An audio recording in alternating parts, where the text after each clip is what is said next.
2024ರಿಂದ 29ನೇ ಅವಧಿಯ ಜಿಲ್ಲಾ ಕಾರ್ಯಕಾರಿ ಸಮಿತಿಯ ಚುನಾವಣೆ ಸೋಮಶೇಖರ್ ಬಿರಾದರ್ ಚಿದ್ರಿ ಪೆನಲ್ ವತಿಯಿಂದ ಇವತ್ತು ಬೀದರ್ ನಗರದ ಪತ್ರಿಕಾ ಭವನದಲ್ಲಿ ಪತ್ರಿಕಾಗೋಷ್ಠಿ ಆಯೋಜನೆ ಮಾಡಲಾಯಿತು. ಕರೆದ ಸುದ್ದಿಗೋಷ್ಠಿಯನ್ನು ಉದ್ದೇಶಿಸಿ ಶಿಕ್ಷಣ ಇಲಾಖೆಯ ಶಿವರಾಜ್ ಕಪ್ಲಾಪುರಿ ಹಾಗೂ ಆರೋಗ್ಯ ಇಲಾಖೆಯ ರಾಜ್ಕುಮಾರ್ ಮಾಳ್ಗೆ ಅವರು ಮಾತನಾಡಿ, ಕರ್ನಾಟಕ ರಾಜ್ಯ ಸರ್ಕಾರಿ ನೌಕರರ ಸಂಘ ಜಿಲ್ಲಾ ಶಾಖೆ ಬೀದರ್ನ 2024-29ನೇ ಅವಧಿಯ ಚುನಾವಣೆಯಲ್ಲಿ ಜಿಲ್ಲಾ ಕಾರ್ಯಕಾರಿ ಸಮಿತಿಯ ನಿರ್ದೇಶಕರಾಗಿ ಸಹಕಾರ ಇಲಾಖೆಯಿಂದ ಅವಿರೋಧವಾಗಿ ಆಯ್ಕೆಯಾಗಿರುವ ಜಿಲ್ಲಾಧ್ಯಕ್ಷ ಅಭ್ಯರ್ಥಿ ಶ್ರೀ ಸೋಮಶೇಖರ್ ಬಿರಾದರ್ ನೇತೃತ್ವದಲ್ಲಿ ನಾವೆಲ್ಲ ಸಮಾನ ಮನಸ್ಕರು ಒಟ್ಟಾಗಿ ಹಿಂದಿನ ಅಧ್ಯಕ್ಷರ ವಿರುದ್ಧ ಚುನಾವಣೆಯಲ್ಲಿ ಸ್ಪರ್ಧಿಸುತ್ತಿದ್ದೇವೆ ಎಂದು ತಿಳಿಸಿದರು. ನಾಮಪತ್ರಗಳ ಪರಿಶೀಲನೆ ಹಿಂತೆಗೆಯುವಿಕೆಯ ನಂತರ 66 ಸ್ಥಾನಗಳ ಪೈಕಿ ವಿವಿಧ ಇಲಾಖೆಗಳಿಂದ 36 ಅಭ್ಯರ್ಥಿಗಳು ಅವಿರೋಧವಾಗಿ ಆಯ್ಕೆಯಾಗಿದ್ದಾರೆ ಎಂದು ಈ ಮೂಲಕ ಮಾತನಾಡಿ ತಿಳಿಸಿದರು. ಅವರೆಲ್ಲರಿಗೂ ಹಾರ್ದಿಕ ಅಭಿನಂದನೆಗಳನ್ನು ಸಲ್ಲಿಸುತ್ತೇವೆ ಎಂದರು. ಅವಿರೋಧವಾಗಿ ಆಯ್ಕೆಯಾದವರ ಪೈಕಿ ನಮ್ಮ ಪೆನಲ್ನಿಂದ 28 ಅಭ್ಯರ್ಥಿಗಳು ಆಯ್ಕೆಯಾಗಿರುವುದರೆಂದು ಹೆಮ್ಮೆಯಿಂದ ಘೋಷಿಸುತ್ತೇವೆ ಎಂದು ಶಿವಕುಮಾರ್ ಕಪ್ಲಾಪುರಿ ಶಿಕ್ಷಣ ಇಲಾಖೆಯವರು ಜೊತೆಗೆ ಆರೋಗ್ಯ ಇಲಾಖೆ ರಾಜ್ಕುಮಾರ್ ಮಾಳ್ಗೆಯವರು ಮಾತನಾಡಿ ತಿಳಿಸಿದರು. ಮುಂದುವರೆದು ಮಾತನಾಡಿದ ಇವರು, ಸರ್ವಾಧಿಕಾರಿ ವರ್ತನೆಯಿಂದ ಜಿಲ್ಲೆಯ ನೌಕರರಲ್ಲಿ ಭಯ ಹುಟ್ಟಿಸಿ ಗೆಲ್ಲಲು ಹವಣಿಸುತ್ತಿರುವ ಗನ್ಗೆ ಅವರನ್ನು ಸೋಲಿಸುವುದೇ ನಮ್ಮ ಗುರಿಯಾಗಿದೆ ಎಂದರು. ತನ್ಮೂಲಕ ಜಿಲ್ಲೆಯ ನೌಕರರಲ್ಲಿ ಭಯಮುಕ್ತ ವಾತಾವರಣ ನಿರ್ಮಿಸುವುದು ನಮ್ಮ ಆದ್ಯತೆಯಾಗಿದೆ. ನೌಕರರ ಸಂಘದ ಚಟುವಟಿಕೆಗಳನ್ನು ಪಾರದರ್ಶಕವಾಗಿ ನಡೆಸುವುದು ಜಿಲ್ಲೆಯ ಸರ್ವ ನೌಕರರನ್ನ ವಿಶ್ವಾಸಕ್ಕೆ ತೆಗೆದುಕೊಂಡು ಹೊಸ ವಾತಾವರಣ ನಿರ್ಮಿಸುವ ಧ್ಯೇಯ ನಮ್ಮದಾಗಿದೆ ಎಂದರು. ಸರ್ಕಾರಿ ಶಾಲೆಯಲ್ಲಿ ಸರ್ಕಾರಿ ಸೇವೆಯಲ್ಲಿ ಉತ್ತಮ ಹೆಸರನ್ನು ಗಳಿಸಿರುವ ಸೋಮಶೇಖರ್ ಬಿರಾದರ್ ಅವರು ವಿನಯಶೀಲರು, ಎಲ್ಲರನ್ನ ಎಂಬಿಟ್ಟುಕೊಳ್ಳುವ ಹೃದಯವಂತರಾಗಿದ್ದು ಸಂಘವನ್ನ ಉನ್ನತ ಮಟ್ಟಕ್ಕೇರಿಸಲು ಸನ್ನದ್ಧರಾಗಿರುವರು. ಗನ್ಗೆಯವರು ಎಷ್ಟೇ ಕುಯುಕ್ತಿ ಕುಟಿಲೋಪಾಯಗಳನ್ನು ಮಾಡಿದರೂ ಕೂಡ ಅವಿರೋಧ ಆಯ್ಕೆಯ ಮೊದಲ ಹಂತದಲ್ಲಿ ಸೋಮಶೇಖರ್ ಬಿರಾದರ್ ಪೆನಲ್ ಸಂಪೂರ್ಣ ಮೇಲುಗೈ ಸಾಧಿಸಿದೆ ಎಂದು ಹರ್ಷ ವ್ಯಕ್ತಪಡಿಸಿದರು. ವಿವಿಧ ಇಲಾಖೆಗಳಿಂದ ಉಳಿದ 30 ಸ್ಥಾನಗಳ ಆಯ್ಕೆಗಾಗಿ ದಿನಾಂಕ 16/11/2024ರಂದು ಮತದಾನ ನಡೆಯಲಿದ್ದು, ಅದರಲ್ಲಿಯೂ ಕೂಡ ನಮ್ಮ ಪೆನಲ್ಗೆ 20ಕ್ಕೂ ಅಧಿಕ ಅಭ್ಯರ್ಥಿಗಳು ಬಹುಮತ ಪಡೆದು ಆಯ್ಕೆಯಾಗಲಿರುವರೆಂಬ ವಿಶ್ವಾಸ ನಮ್ಮದಾಗಿದೆ ಎಂದು ತಿಳಿಸಿದರು. ಹೀಗಾಗಿ ಶತಾಯ ಗತಾಯ ಸೋಮಶೇಖರ್ ಬಿರಾದರ್ ಮುಂದಿನ ಅಧ್ಯಕ್ಷರಾಗಿ ಜಯ ಗಳಿಸುವುದು ಶತಸಿದ್ಧವಾಗಿದೆ ಎಂದು ತಿಳಿಸಿದರು. ಈ ಸುದ್ದಿಗೋಷ್ಠಿಯಲ್ಲಿ ಆರೋಗ್ಯ ಇಲಾಖೆ ರಾಜಕುಮಾರ ಮಾಳ್ಗೆ, ಶಿಕ್ಷಣ ಇಲಾಖೆಯ ಶಿವರಾಜ್ ಕಪ್ಲಾಪುರೆ, ಸಹಕಾರ ಇಲಾಖೆ ಬೀದರ್ನ ಜೊತೆಗೆ ಈ ಒಂದು 2024-29ನೇ ಅವಧಿಯ ಜಿಲ್ಲಾ ಕಾರ್ಯಕಾರಿ ಸಮಿತಿ ಚುನಾವಣೆಯ ಅಭ್ಯರ್ಥಿ ಸೋಮಶೇಖರ್ ಬಿರಾದರ್, ಶಿಕ್ಷಣ ಇಲಾಖೆಯ ಪಾಂಡುರಂಗ ಬೆಲ್ದಾರ್, ಆರ್ಡಿಪಿಆರ್ ಇಲಾಖೆಯ ದೇವಪ್ಪ ಚಾಂಬಳಿ ಅವರು ಸೇರಿದಂತೆ ಇನ್ನಿತರರು ಭಾಗಿಯಾಗಿದ್ದರು. ಜಿಲ್ಲಾ ಕಾರ್ಯಕಾರಿ ಸಮಿತಿಯ ಚುನಾವಣೆ ಪ್ರಯುಕ್ತ ಸೋಮಶೇಖರ್ ಪೆನಲ್ನಿಂದ ಸಮಾನ ಮನಸ್ಕರ ಒಟ್ಟಾಗಿ ಅಭ್ಯರ್ಥಿಯನ್ನು ಘೋಷಣೆ ಮಾಡಲು ಸಲುವಾಗಿ ನಾವೆಲ್ಲ ಸೇರಿದ್ದೇವೆ. ಇವತ್ತು ಪತ್ರಿಕಾ ಮಾಧ್ಯಮದವರಿಗೂ ಮತ್ತು ಎಲೆಕ್ಟ್ರಾನಿಕ್ಸ್ ಮೀಡಿಯಾ ಮಾಧ್ಯಮದವರಿಗೂ ಈ ಪತ್ರಿಕಾಗೋಷ್ಠಿಯ ಹಾರ್ದಿಕವಾದ ಸ್ವಾಗತವನ್ನು ಕೋರ್ತಾ ಇವತ್ತಿನ ಪತ್ರಿಕಾಗೋಷ್ಠಿಯ ಕರ್ನಾಟಕ ರಾಜ್ಯ ಸರ್ಕಾರಿ ನೌಕರ ಸಂಘ ಜಿಲ್ಲಾ ಶಾಖೆ ಬೀದರಿನ 2024-29ನೇ ಅವಧಿಯ ಚುನಾವಣೆಯಲ್ಲಿ ಜಿಲ್ಲಾ ಕಾರ್ಯಕಾರಿ ಸಮಿತಿಯ ನಿರ್ದೇಶಕರಾಗಿ ಸಹಕಾರ ಇಲಾಖೆಯಿಂದ ಅವಿರೋಧವಾಗಿ ಆಯ್ಕೆಯಿರುವ ಜಿಲ್ಲಾಧ್ಯಕ್ಷ ಅಭ್ಯರ್ಥಿ ಶ್ರೀ ಸೋಮಶೇಖರ್ ಬಿರಾದರ್ ಅವರ ನೇತೃತ್ವದಲ್ಲಿ ನಾವೆಲ್ಲ ಸಮಾನ ಮನಸ್ಕರರು ಒಟ್ಟಾಗಿ ಹಿಂದಿನ ಅಧ್ಯಕ್ಷರ ವಿರುದ್ಧ ಚುನಾವಣೆಯಲ್ಲಿ ಸ್ಪರ್ಧಿಸುತ್ತೇವೆ. ನಾಮಪತ್ರಗಳ ಪರಿಶೀಲನೆ ಹಿಂತೆಗೆಯುವಿಕೆಯ ನಂತರ 66 ಸ್ಥಾನಗಳ ಪೈಕಿ ವಿವಿಧ ಇಲಾಖೆಗಳಿಂದ 36 ಅಭ್ಯರ್ಥಿಗಳು ಅವಿರೋಧವಾಗಿ ಆಯ್ಕೆಯಾಗಿದ್ದಾರೆ. ಅವರೆಲ್ಲರಿಗೂ ಹಾರ್ದಿಕ ಅಭಿನಂದನೆಗಳನ್ನು ಸಲ್ಲಿಸುತ್ತೇವೆ. ಅವಿರೋಧವಾಗಿ ಆಯ್ಕೆಯಾಗಿರುವ ಪೈಕಿ ನಮ್ಮ ಪೆನಲಿನಿಂದ 28 ಅಭ್ಯರ್ಥಿಗಳು ಆಯ್ಕೆಯಾಗಿರುವರೆಂದು ಹೆಮ್ಮೆಯಿಂದ ಘೋಷಿಸುತ್ತೇವೆ. ಸರ್ವಾಧಿಕಾರಿ ವರ್ತನೆಯಿಂದ ಜಿಲ್ಲೆಯ ನೌಕರರಲ್ಲಿ ಭಯ ಹುಟ್ಟಿಸಿ ಗೆಲ್ಲಲು ಹವಣಿಸುತ್ತಿರುವ ಗನ್ಗೆಯವರನ್ನು ಸೋಲಿಸುವುದೇ ನಮ್ಮ ಗುರಿಯಾಗಿದೆ. ತನ್ಮೂಲಕ ಜಿಲ್ಲೆಯ ನೌಕರರಲ್ಲಿ ಭಯಮುಕ್ತ ವಾತಾವರಣ ನಿರ್ಮಿಸುವುದು ನಮ್ಮ ಆದ್ಯತೆಯಾಗಿದೆ. ನೌಕರ ಸಂಘದ ಚಟುವಟಿಕೆಗಳನ್ನು ಪಾರದರ್ಶಕವಾಗಿ ನಡೆಸುವುದು, ಜಿಲ್ಲೆಯ ಸರ್ವ ನೌಕರರನ್ನು ವಿಶ್ವಾಸಕ್ಕೆ ತೆಗೆದುಕೊಂಡು ಹೊಸ ವಾತಾವರಣ ನಿರ್ಮಿಸುವುದು ಧ್ಯೇಯ ನಮ್ಮದು. ಸರ್ಕಾರಿ ಸೇವೆಯಲ್ಲಿ ಉತ್ತಮ ಹೆಸರನ್ನು ಗಳಿಸಿರುವ ಸೋಮಶೇಖರ್ ಬಿರಾದರ್ ಅವರನ್ನು ವಿನಯಶೀಲರು, ಎಲ್ಲರನ್ನೂ ಹಿಂಬಿಟ್ಟಿಕೊಳ್ಳುವ ಹೃದಯವಂತರಾಗಿದ್ದು ಸಂಘವನ್ನು ಉನ್ನತ ಮಟ್ಟಕ್ಕೇರಿಸಲು ಸನ್ನದ್ಧರಾಗಿರುವರು. ಗನ್ಗೆಯವರು ಎಷ್ಟೇ ಕುಯುಕ್ತಿ ಕುಟಿಲೋಪಾಯಗಳನ್ನು ಮಾಡಿದರೂ ಅವಿರೋಧ ಆಯ್ಕೆಯ ಮೊದಲ ಹಂತದಲ್ಲಿ ಸೋಮಶೇಖರ್ ಬಿರಾದರ್ ಪೆನಲ್ ಸಂಪೂರ್ಣ ಮೇಲುಗೈ ಸಾಧಿಸಿದೆ. ವಿವಿಧ ಇಲಾಖೆಗಳಿಂದ ಉಳಿದ 30 ಸ್ಥಾನಗಳ ಆಯ್ಕೆಗಾಗಿ ದಿನಾಂಕ 16/11/2020 24ರಂದು ಮತದಾನ ನಡೆಯಲಿದ್ದು ಅದರಲ್ಲಿಯೂ ನಮ್ಮ ಪೆನಲ್ಗೆ 20ಕ್ಕೂ ಅಧಿಕ ಅಭ್ಯರ್ಥಿಗಳು ಬಹುಮತ ಪಡೆದು ಆಯ್ಕೆ ಆಗಲಿರುವರೆಂಬ ವಿಶ್ವಾಸ ನಮ್ಮದಾಗಿದೆ. ಹೀಗಾಗಿ ಶತಾಯಗತಾಯ ಸೋಮಶೇಖರ್ ಬಿರಾದರ್ ಮುಂದಿನ ಅಧ್ಯಕ್ಷರಾಗಿ ಜಯಗಳಿಸುವುದು ಶತಸಿದ್ಧವಾಗಿದೆ. ಧನ್ಯವಾದಗಳು. ಅವರು ಈಗ ಹೌದು ಸರ್,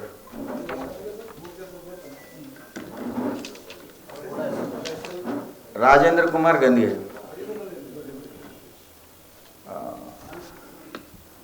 ಅದಕ್ಕೆ ಈಗ ಏನಾಗ್ಯದ ಸರ, ಜಿಲ್ಲೆಯಲ್ಲಿ ಅವ್ರು ಇಲ್ಲ ಹೆದರಿಲ್ಲ, ಅದಕ್ಕೆ ಎದುರಿಸ್ತಾ ಇದ್ದೆವು. ಆದ್ರೆ ಅವ್ರು ಆ ರೀತಿ ಮಾಡ್ತಾ ಇದ್ದಾರ. ಈಗಾಗಲೇ ಹಿಂದಿನ ನೀವು ಪತ್ರಿಕಾಗೋಷ್ಠಿಯಲ್ಲಿ ತಾವೆಲ್ಲ ನೋಡಿರಿ ಅವ್ರು ಏನೇನು ಹೇಳ್ಯಾರಂಥದ್ದು. ಆದ್ರೆ ಅವರೇ ನಮಗೆ ಭಯ ಹುಟ್ಟಿಸ್ತಾ ಇದ್ದಾರೆ.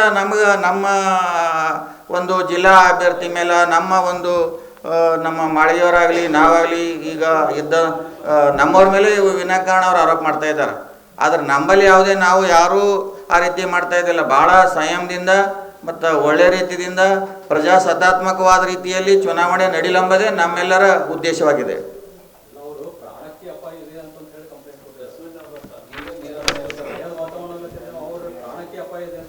ಅವರು ಪ್ರಾಣಕ್ಕೆ ಅಪಾಯ ಅವರಿಗಿಲ್ಲ, ನಮಗೆ ಎಲ್ಲರಿಗೆ ಅಪಾಯದಲ್ಲಿ ಇಟ್ಟಾರ. ಅವರು ಏನಾದರೂ ಮಾಡಿ ಈಗ ಮುಂದಿನ ಬರ್ತಕ್ಕಂಥ ಏನು ಅವಧಿ 5 ವರ್ಷದ ಅವಧಿ ಅದ, ನಾನೇ ಅಧ್ಯಕ್ಷರಾಗಬೇಕೆಂಬ ಒಂದು ಉದ್ದೇಶದಿಂದ ಈ ರೀತಿ ಏನಪ್ಪ ಅಂದ್ರೆ ನಮ್ಮ ಮೇಲೆ ಸುಳ್ಳು ಆರೋಪಗಳು ಮಾಡ್ತಾ ಇದ್ದಾರೆ ಅವರು.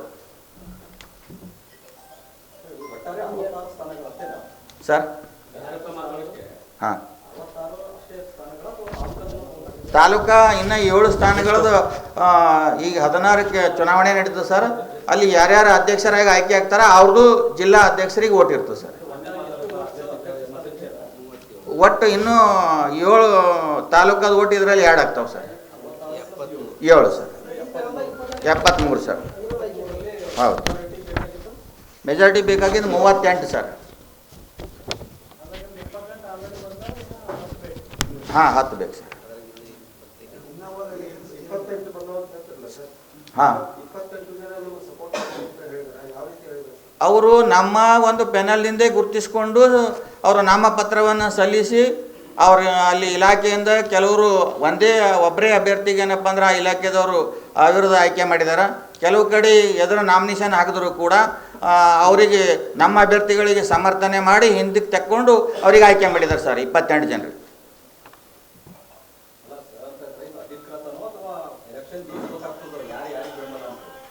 ಇಲ್ಲ, ಅವರು ನಮ್ಮ ಒಂದು ಪೆನಲನ್ನೇ ಗುರುತಿಸ್ಕೊಂಡು ಸೋಮಶೇಖರ್ ಬಿರಾದರ್ ಚಿದ್ರಿಯವರಿಗೆ ಅಧ್ಯಕ್ಷರು ಮಾಡಬೇಕನ್ನುವ ಏಕೈಕ ಉದ್ದೇಶದಿಂದ ನಾಮಿನೇಷನ್ ಹಾಕಿ ಆಯ್ಕೆಯಾದಂಥ 28 ಅಭ್ಯರ್ಥಿಗಳು ನಮ್ಮ ಜೊತೆಯಲ್ಲಿದ್ದಾರೆ ಅಧಿಕೃತವಾಗಿ. ಇಲ್ಲ, ಈಗ ಏನಿರ್ತದೆ ಸರ, ಚುನಾವಣೆ ಸ್ಪರ್ಧೆ ಮಾಡುವಾಗ ಈಗ ಅವರು ರಾಜೇಂದ್ರ ಕುಮಾರ್ ಗಂಧಿಯವ್ರ ಪೆನಲ್ದಿಂದ ಅಂತೇಳಿ ಇಂಥವ್ರಂತ ಗುರುತಿಸ್ಕೊಂಡು ನಾಮಿನೇಷನ್ ಹಾಕ್ತಾರೆ. ನಮ್ಮ ಪೆನಲ್ದಿಂದ ಸೋಮಶೇಖರ್ ಬಿರಾದರ್ ಅವ್ರ ಪೆನಲಿನಿಂದ ಅಂತೇಳಿ ಗುರುತಿಸ್ಕೊಂಡು ನಮ್ಮ ಪತ್ರ ಹಾಕಿದ್ದಾರೆ.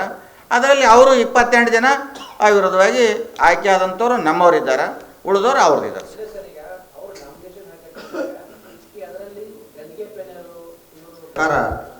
ಏನು ಚುನಾವಣೆ 33 ಸ್ಥಾನಕ್ಕೆ ಚುನಾವಣೆಯನ್ನು ಜರುಗಲಿದೆ.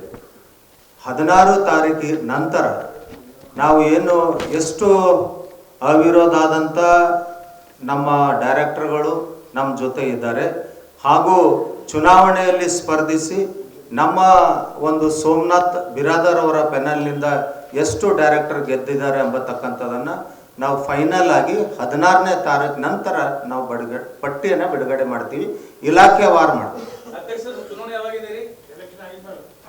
ಈ ಎಲೆಕ್ಷನ್ ಮುಗಿದ ನಂತರ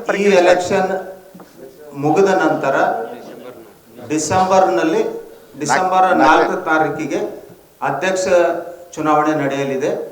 ನಮ್ಮ ಭಾಳಷ್ಟು ಜಿಲ್ಲೆಯಲ್ಲಿ ಒಂದು ಆತಂಕದ ವಾತಾವರಣ ಇತ್ತು.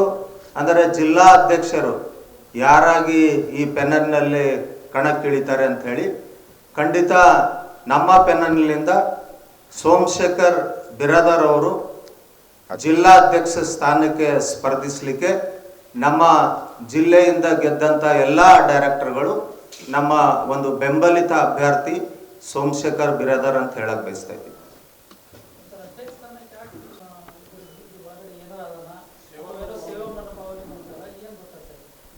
ಸರ್, ಅಧ್ಯಕ್ಷ ಚುನಾವಣೆ ಇದು ಯಾವುದೇ ಲಾಭದಾಯಕ ಹುದ್ದೆ ಅಲ್ಲ. ಸರ್ಕಾರಿ ನೌಕರಿಗೆ 15,000 ಸರ್ಕಾರಿ ನೌಕರರಿಗೆ ಒಂದು ಪ್ರಾಮಾಣಿಕವಾಗಿ ಏನು ಕೆಲಸ ಮಾಡ್ತಕ್ಕಂಥದ್ದಾಗಲಿ, ಸರ್ಕಾರದಿಂದ ಏನು ನೌಕರರಿಗೆ ಏನೇನು ಸವಲತ್ತು ಸಿಗಬೇಕೋ ಯಾವ್ಯಾವ ಸವಲತ್ತದಿಂದ ವಂಚಿತರಾಗ್ತಾ ಇದ್ದಾರೆ ಅಂತ ಒಂದು ಸವಲತ್ತನ್ನ ಹಿಸ್ಕೊಳ್ಲಿಕ್ಕೆ ಮತ್ತು ಗಿಟ್ಟಿಸ್ಕೊಳ್ಳಿಕ್ಕೆ ನಮ್ಮ ಒಂದು ಜಿಲ್ಲಾಧ್ಯಕ್ಷ ಸ್ಥಾನವನ್ನು ಸ್ಪರ್ಧಿಸ್ತಾರೆ.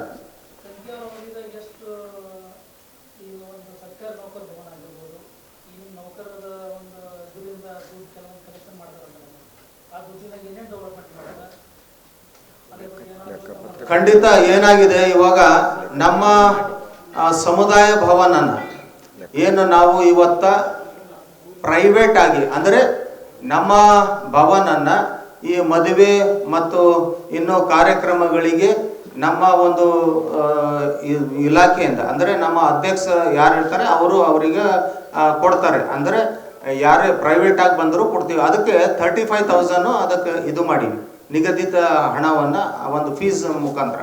ಸೊ ಅದನ್ನ ಗಂದಿಗೆ ಅವರು ನಮ್ಮ ಇದಕ್ಕೆ ಅಂದರೆ ಸಂಘಕ್ಕೆ 15,000ರಿಂದ 20,000 ಕೊಡ್ತಾರೆ. ಮಿಕ್ಕಿದ ದುಡ್ಡು ಲೆಕ್ಕ ಕೇಳಿದರೆ ಯಾವುದೇ ಉಡಾಫೆ ಉತ್ತರನ ಈಗ ಕೊಟ್ಟಿದ್ದಾರೆ.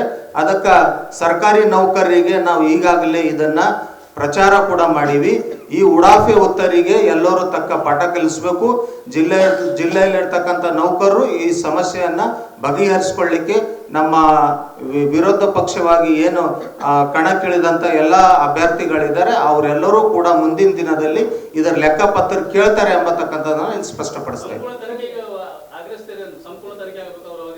ಖಂಡಿತ, ಯಾಕಂದರೆ ನಮ್ಮ ಮುಂದಿನ ದಿನದಲ್ಲಿ ಸೋಮಶೇಖರ್ ಅವರ ಅಧ್ಯಕ್ಷತೆಯಲ್ಲಿ ಅಂದ್ರೆ ಸೋಮಶೇಖರ್ ಗೆಲ್ಲದು ಖಚಿತ. ಅವರ ಅಧ್ಯಕ್ಷತೆಯಲ್ಲಿ ಯಾವ್ಯಾವ ಹಿಂದೆ ಏನೇನು ನಮ್ಮ ಅವ್ಯವಹಾರಗಳಾಗಿದೆ ಸರ್ಕಾರಿ ನೌಕರ ಸಂಘಕ್ಕೆ ಸಂಬಂಧಪಟ್ಟಂತೆ ಅವುಗಳೆಲ್ಲವೂ ಕೂಡ ನಾವು ಆ ಸಂದರ್ಭದಲ್ಲಿ ಯಾವ್ಯಾವ ತನಿಖೆ ಕೊಡಬೇಕು, ಯಾವ ರೀತಿಯಿಂದ ರಾಜ್ಯಾಧ್ಯಕ್ಷರಿಗೆ ತನಿಖೆ ಕೊಡಬೇಕು ಅದು ಮಾಡಿಸ್ತೀವಿ. ವಿನಾಕಾರಣ ಅವರು ಯಾವುದೇ ಅವಧಿ ನಮ್ಮಲ್ಲಿ ಏನೂ ಹಂಚಿಕೆ ಆಗಿಲ್ಲ, ಯಾರೂ ಇದರ ಕಾಂಟ್ರವರ್ಸಿ ಇಲ್ಲ. ನಮ್ಮ ಒಂದು ಪ್ಯಾನಲ್ನಲ್ಲಿ ನಮ್ಮ ಒಂದು ಏನು ನಾವು ಮುಖಂಡರು ಕುಂತು ಇವತ್ತು ಅವರಿಗೆ ನಾವು ಜಿಲ್ಲಾ ಅಧ್ಯಕ್ಷ ಘೋಷಣೆ ಮಾಡಿದೆವು. ಅದರಲ್ಲಿ ಯಾವುದೇ ಭೇದ ಭಾವ ಇಲ್ಲ. ಅವರು ಸಂಪೂರ್ಣವಾಗಿ ಏನು ಈ ಅವಧಿ ಅದ ಪೂರ್ಣ ಪ್ರಮಾಣದ ಸೋಮಶೇಖರ್ ಬಿರಾದಾರ್ ಅವರೇ ನಮ್ಮ ನೌಕರ ಸಂಘದ ಅಧ್ಯಕ್ಷರಾಗಿ ಜಿಲ್ಲಾ ನೌಕರ ಸಂಘದ ಅಧ್ಯಕ್ಷರಾಗಿ ಮುಂದುವರಿತಾರೆ. ಅದಕ್ಕೆ ಅವರು 2 ತಿಂಗಳು 3 ತಿಂಗಳು ಇರೋರ ಮತ್ತು ಹಿಂದಿನ ಬೇರೆಯವ್ರಿಗೆ ಕೊಡೋರ ಅವ್ರಾಗಾರ ಇವ್ರಾಗಾರ ನಮ್ಮ ನೌಕರರಲ್ಲಿ ವಿನಾಕಾರಣ ಏನಪ್ಪ ಅಂದ್ರೆ ಸುಳ್ಳು ಸುದ್ದಿ ಹಬ್ಬಿಸ್ತಾ ಇದ್ದಾರೆ. ಇದು ಯಾವುದಕ್ಕೆ ಏನೂ ಆಸ್ಪದ ಇಲ್ಲ. ನಮ್ಮದು ಅಧ್ಯಕ್ಷ 5 ವರ್ಷಕ್ಕೆ ಏನು ನಮ್ಮ ಬೈಲಾ ಪ್ರಕಾರ ಪಿರಿಯಡ್ ಅದ, ಆ ಪಿರಿಯಡ್ಗೆ ಪೂರ್ತಿ ಸೋಮಶೇಖರ್ ಬಿರಾದಾರ್ ಅವರೇ ಅಧ್ಯಕ್ಷರಾಗಿ ಮುಂದುವರಿತಾರೆ.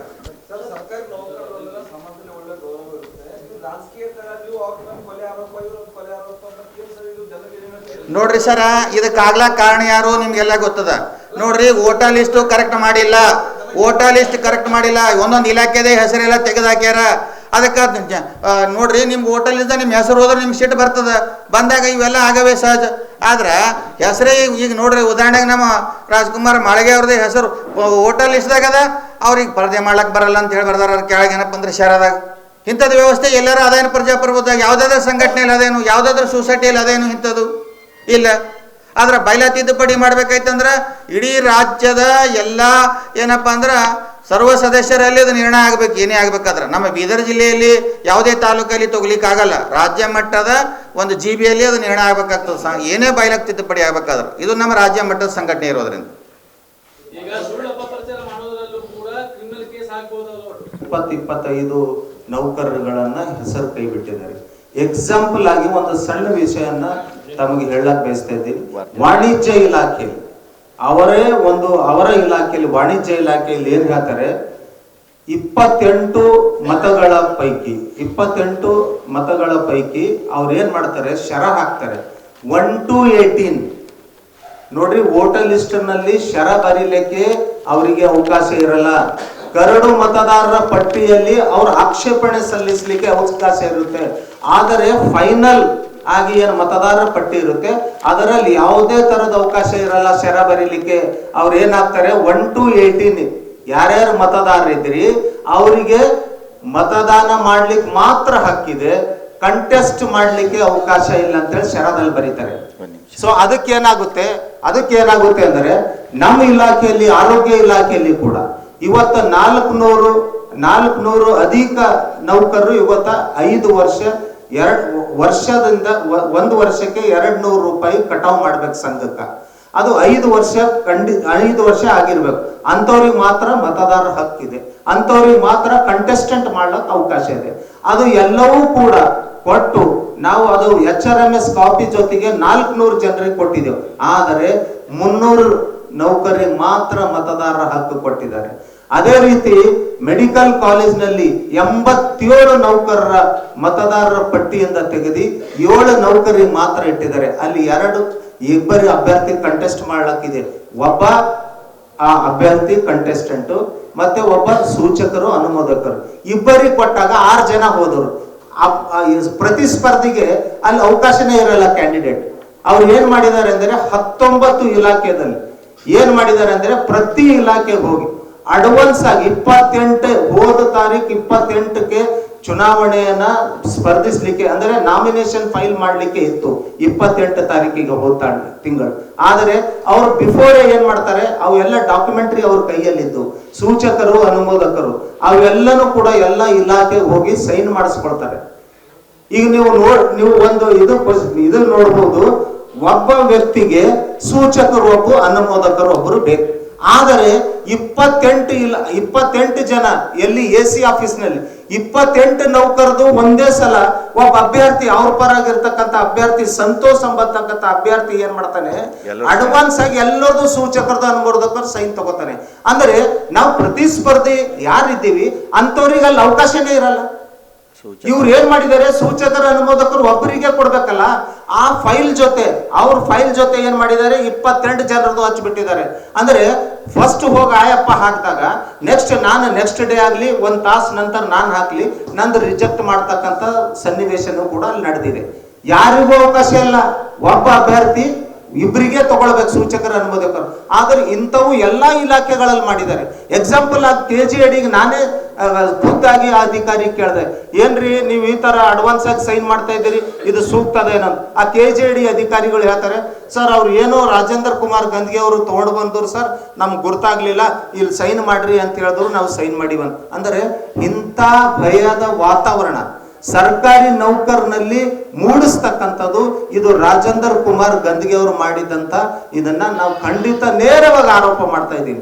ಒಂದು ವೇಳೆ ತಾವು ಏನಾದರೂ ಇಲ್ಲಿ ಗೆದಿಬೇಕು ಎಂಬತಕ್ಕಂಥದ್ದು ಅವಕಾಶ ನಿಮಗೆ ಏನಾದರೂ ಇದ್ರೆ ನೀವು ಸರ್ಕಾರಿ ನೌಕರರೆಲ್ಲ ನೌಕರರ ಹೆಸರುಗಳನ್ನ ಮತದಾರರ ಪಟ್ಟಿಯಲ್ಲಿಟ್ಟು ಕಂಟೆಸ್ಟೆಂಟ್ ಮಾಡ್ಲಿಕ್ಕೆ ಅವಕಾಶ ಮಾಡಿಕೊಟ್ಟು ಅದ ನಂತರ ನೀವು ಗೆದಿಲಿಕ್ಕೆ ಏನೇನು ಪ್ರಯತ್ನ ಮಾಡಬೇಕು ಅದು ಮಾಡಬೇಕಾಗಿತ್ತು. ಇವತ್ತು ಜಿಲ್ಲಾ ನೌಕರರಿಗೆಲ್ಲರಿಗೂ ಗೊತ್ತಾಗಿದೆ, ವಾಮ ಮಾರ್ಗದಿಂದ ನೀವು ಅಧ್ಯಕ್ಷ ಸ್ಥಾನವನ್ನು ಗಿಟ್ಟಿಸಿಕೊಳ್ಬೇಕು ಎಂಬತಕ್ಕಂಥದನ್ನ ಇದು ಎಲ್ಲ 15,000 ನೌಕರರಿಗೂ ಗೊತ್ತಾಗಿದೆ, ಜನಸಾಮಾನ್ಯರಿಗೂ ಗೊತ್ತಾಗಿದೆ. ಅದು ಖಂಡಿತ ನಮ್ಮ ಪೆನಲ್ನಿಂದ ಸೋಮಶೇಖರ್ ಬಿರಾದರ್ ಅವರು ಖಂಡಿತ ತಕ್ಕ ಪಾಠ ಕಲಿಸ್ತಾರೆ. ಇವತ್ತೇನು ಅಂತಂದ್ರೆ ಅವರು ಜಿಲ್ಲಾಧ್ಯಕ್ಷರಾಗಿ ಮುಂದುವರಿತಾರೆ. ಇಂಥ ಸುಮಾರು ಆರೋಪಗಳನ್ನ ಏನು 5 ವರ್ಷದ 10 ವರ್ಷದ ಅವಧಿಯಲ್ಲಿ ಏನೇನು ಆರೋಪ ಮಾಡಿದ್ದಾರೆ ಎಲ್ಲವೂ ಕೂಡ ಮಾಧ್ಯಮ ಮುಂದೆ ನಾವು ಸುಮಾರು ಸಲ ಇದನ್ನ ಪ್ರಕಟಿಸಿವಿ, ಹೇಳಿದೆವು ಕೂಡ. ಯಾಕೆ ಹಲ್ಲೆ ಆಯ್ತು ಎಂಬತಕ್ಕಂಥದನ್ನು ತಾವೇ ಕೇಳಿದಿರಿ. ಹಲ್ಲೆ ಮಾಡ್ತಕ್ಕಂಥ ಪ್ರವೃತ್ತಿ ನಮ್ಮ ಯಾವುದೋ ನಮ್ಮ ಏನು ಸೋಮನಾಥ್ ಬಿರಾದರ್ ಅವ್ರ ಪೆನಲ್ನಿಂದ ಯಾರೂ ಮಾಡಲಿಲ್ಲ. ಅವ್ರು ಏನು ಮಾಡಿದ್ದಾರೆ ಎಂಬತಕ್ಕಂಥದ ಅವರೇ ಅರ್ಥ ಮಾಡ್ಕೊಳ್ಬೇಕು.